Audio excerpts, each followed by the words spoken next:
What's up, guys? So I am working today. It is a Thursday. I've got a project I've always been wanting to try. Everyone else is out on their lunch break. So we're gonna take 15, 20 minutes, see if we can't tack up what we're working on.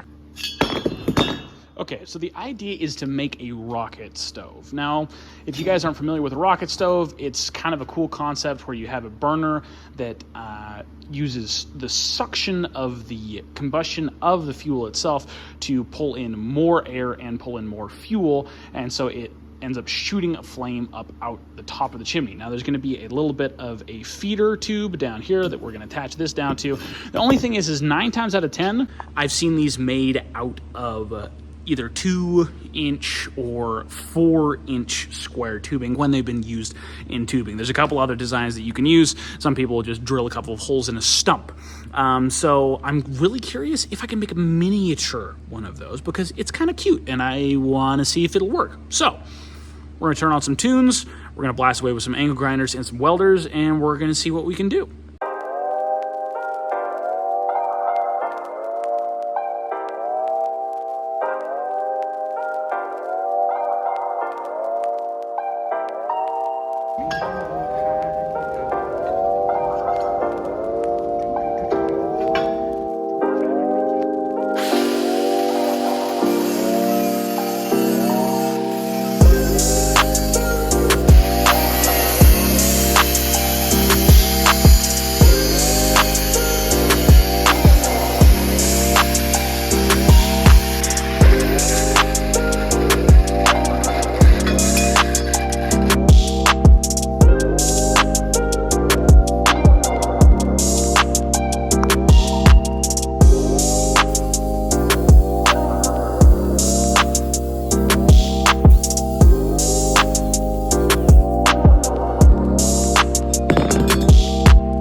Ouch!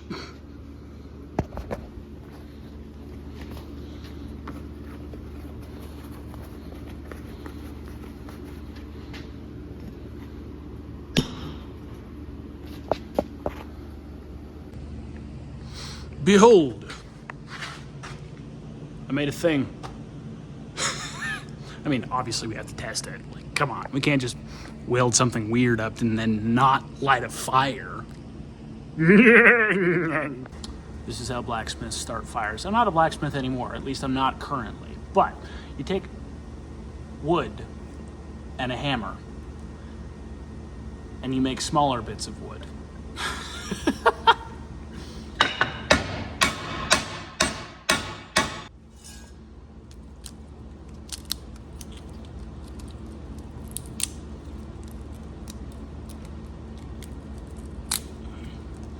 There we go. Okay, so I've just been in search for matches, but I haven't been able to find any. So, we're going to continue on with the redneck process of building this thing by starting the fire using a welder. Now, here's the thing.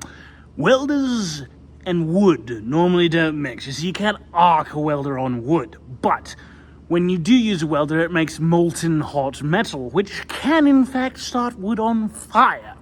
So, we're going to use the welder, use it in close proximity to the wood we want to light on fire, and see what happens. This isn't dangerous at all. It's a good thing I'm alone.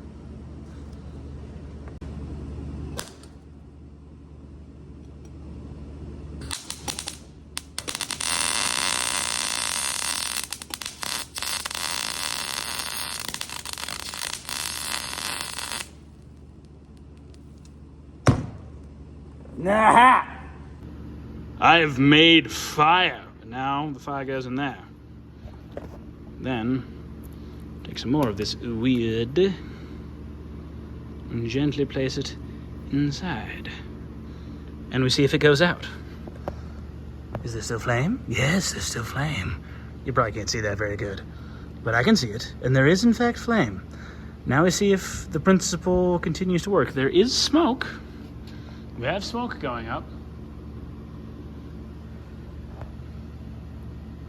Oh, that's more flame. That's more flame. It's starting to draw. Let's go, dog.